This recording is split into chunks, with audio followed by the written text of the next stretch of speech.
Media మిత్రులందరూ కూడా నమస్కారం. నా పేరు వడిత్య శంకర్ నాయక్.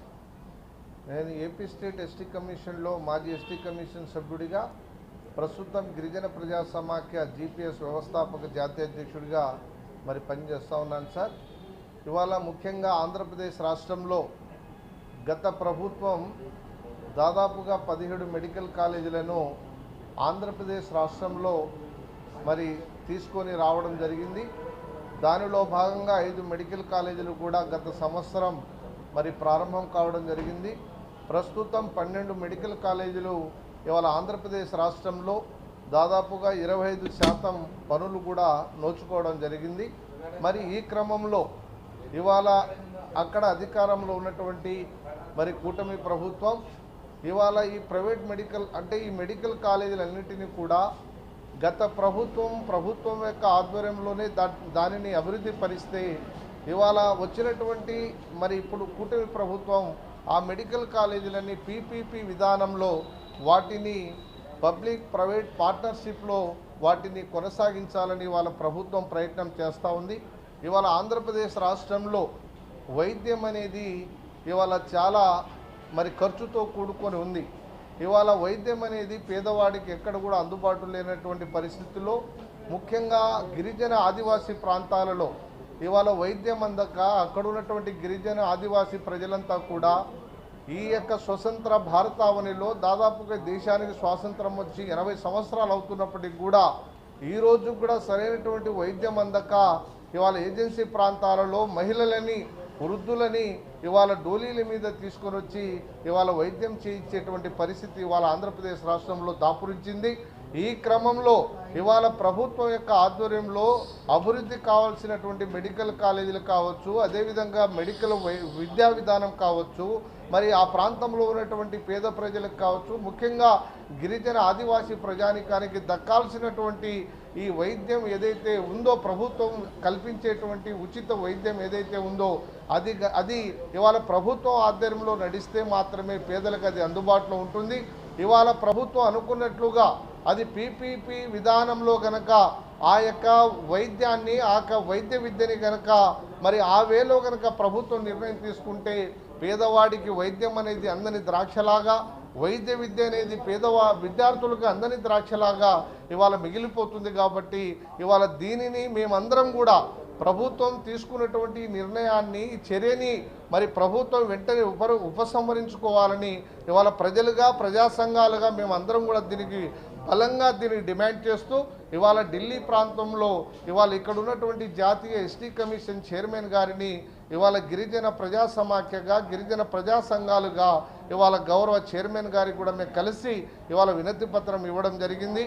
ఎందుకంటే ఏ ప్రభుత్వాలైనా సరే వైద్యం అనేది పేదవాడికి అందుబాటులో ఉంటేనే ఆ రాష్ట్రం, ఆ ప్రాంతం, అక్కడ ఉన్నటువంటి పేద ప్రజలకి న్యాయం జరుగుతుందే. కానీ ఇవాళ విద్యని, వైద్యాన్ని ఇవాళ పీపీపీ విధానంలో, ప్రైవేట్ పార్ట్నర్షిప్ విధానంలో కనుక తీసుకొని కనుక ప్రభుత్వం పోతే పేదవాడికి విద్య కావచ్చు, వైద్యం కావచ్చు ఇవాళ అందనటువంటి ద్రాక్షలాగా అది మిగిలిపోతుంది. కాబట్టి ఇవాళ రాష్ట్ర ప్రభుత్వం తీసుకున్నటువంటి ఈ నిర్ణయాన్ని వెంటనే ఉపసంహరించుకోవాలని ఇవాళ డిమాండ్ చేస్తూ ఇవాళ గౌరవ ఎస్టీ కమిషన్ చైర్మన్ గారికి ఇవాళ వినతి పత్రాన్ని ఇవ్వడం జరిగింది.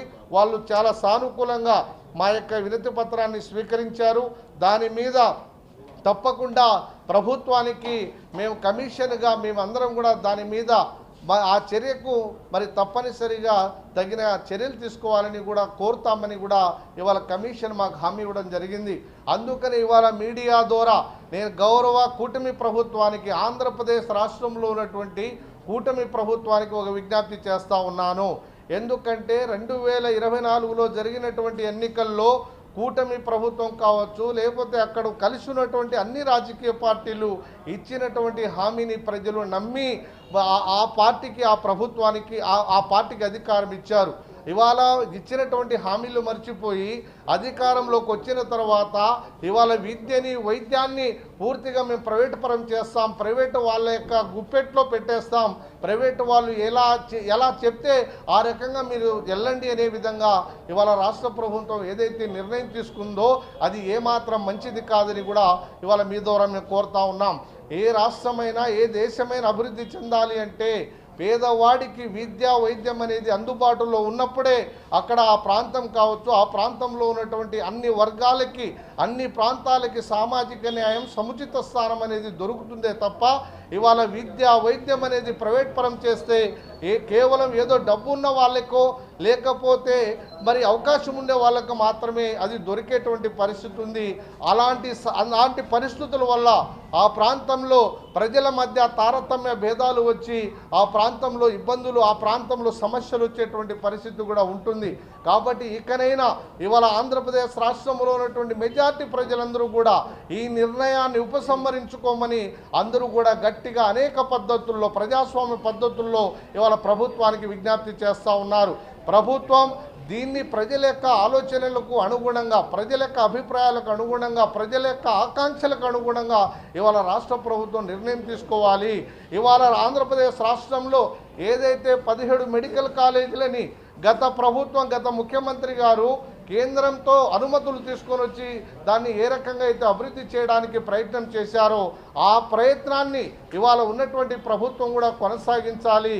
గత సంవత్సరం 5 మెడికల్ కాలేజీలు ప్రారంభమయ్యాయి. ఈ సంవత్సరం ఇంకా 12 మెడికల్ కాలేజీలు ఇవాళ ప్రారంభం కావాల్సినటువంటి సందర్భంలో ఇవాళ ప్రభుత్వం అక్కడ ఉన్నటువంటి మెడికల్ కాలేజీల యొక్క ఇన్ఫ్రాస్ట్రక్చర్ని డెవలప్ చేయకుండా ఇవాళ ప్రభుత్వమే మాకు మెడికల్ సీట్లు వద్దు, మాకు ఎంబీబీఎస్ సీట్లు వద్దు, మాకు పీజీ సీట్లు వద్దని ఇవాళ ప్రభుత్వమే కేంద్రానికి లేఖలు రాసే పరిస్థితిలో ఉందంటే మరి ఆ ప్రాంతంలో మరి పేదవాడికి, పేద విద్యార్థులకు ఎలాంటి న్యాయం జరుగుతుందో ఒక్కసారి ఆలోచించాలి. ఇవాళ కొన్ని రాష్ట్రాల ముఖ్యమంత్రులు, కొన్ని రాష్ట్ర ప్రభుత్వాలు మాకు మెడికల్ కాలేజీలు కావాలని, మాకు మెడికల్ సీట్లు కావాలని, మాకు పీజీ సీట్లు కావాలని ఇవాళ కేంద్రంతో కొట్లాడి తీసుకొని వస్తూ ఉంటే ఇవాళ అవకాశం ఉండి మేము ఇస్తామంటే వద్దనేటువంటి పరిస్థితి ఇవాళ ఆంధ్ర రాష్ట్రంలో ఇవాళ కొనసాగుతూ ఉంది. కాబట్టి ఇవాళ గౌరవ కూటమి ప్రభుత్వానికి మీ ద్వారా ఇవాళ విజ్ఞప్తి చేస్తూ ఉన్నాం. ఎందుకని అంటే విద్య వైద్యం అనేది ఇవాళ అభివృద్ధి చెందినటువంటి దేశాల్లో, ఇవాళ అమెరికా లాంటి దేశాల్లో, ఇవాళ డెవలప్ అయినటువంటి ఏ కంట్రీస్ అన్న తీసుకోండి, విద్య వైద్యం అనేది పేదవాడికి ఇవాళ అందుబాటులో ఉంది. కాబట్టి ఆ రాష్ట్రాలు, ఆ దేశాలు ఇవాళ అభివృద్ధి చెందాయి. కానీ అభివృద్ధి చెందుతున్నటువంటి భారతదేశంలో ఆంధ్ర రాష్ట్రంలో ఇవాళ పేదవాడికి ఒక విద్య, ఉండేవాడికి ఒక విద్య అనేటువంటి ఈ తారతమ్య భేదం వల్ల ఆ ప్రాంతంలో ఇవాళ భేదాభిప్రాయాలు వచ్చి ప్రజల మధ్య ఇవాళ భేదాభిప్రాయాలు వచ్చి ప్రజలే మరి దాని నుంచి ఇబ్బందులు పడేటువంటి పరిస్థితిని ఇవాళ ప్రభుత్వమే దానికి అలాంటి నిర్ణయానికి ప్రభుత్వమే తీసుకొస్తూ ఉంది. కాబట్టి అలాంటి ఆలోచనని ఇవాళ ఆంధ్రప్రదేశ్లో ఉన్నటువంటి కూటమి ప్రభుత్వం వెంటనే విరమించుకొని ఇవాళ మెడికల్ కాలేజీలను అభివృద్ధి పరిచి వచ్చే విద్యా సంవత్సరానికి అన్ని కాలేజీల్లో కూడా మెడికల్ విద్యని విద్యార్థులకి, ఆ రాష్ట్రంలో ఉన్నటువంటి అన్ని వర్గాల విద్యార్థులకి, పేద విద్యార్థులందరికీ కూడా మెడికల్ విద్యని అభ్యసించుకునే విధంగా ప్రభుత్వం తగిన చర్యలు తీసుకోవాలని, విద్యని వైద్యాన్ని పేదవాళ్ళకి, రాష్ట్ర ప్రజలందరికీ కూడా అందుబాటులో తీసుకురావాలని మీ ద్వారా మేము తెలియజేస్తూ ఉన్నాం. లేని పక్షంలో ప్రజల యొక్క ఆకాంక్షలకు అనుగుణంగా ఆ రాష్ట్రంలో ఉన్నటువంటి అన్ని వర్గాల ప్రజలు, ముఖ్యంగా మా గిరిజన ఆదివాసీ ప్రజానీకానికి ఇవాళ వైద్యం అనేది చాలా అవసరం, చాలా ముఖ్యం. కాబట్టి అలాంటి వైద్యాన్ని, అలాంటి విద్యని ఈ ప్రభుత్వం అందరికీ కూడా అందుబాటులో తీసుకురావడానికి తగిన చర్యలు తీసుకోవాలని, ఈ యొక్క పీపీపీ విధానాన్ని వెంటనే ఉపసంహరించుకోవాలని మీ ద్వారా గౌరవ రాష్ట్ర ప్రభుత్వానికి తెలియజేస్తూ సెలవు తీసుకుంటా ఉన్నాను.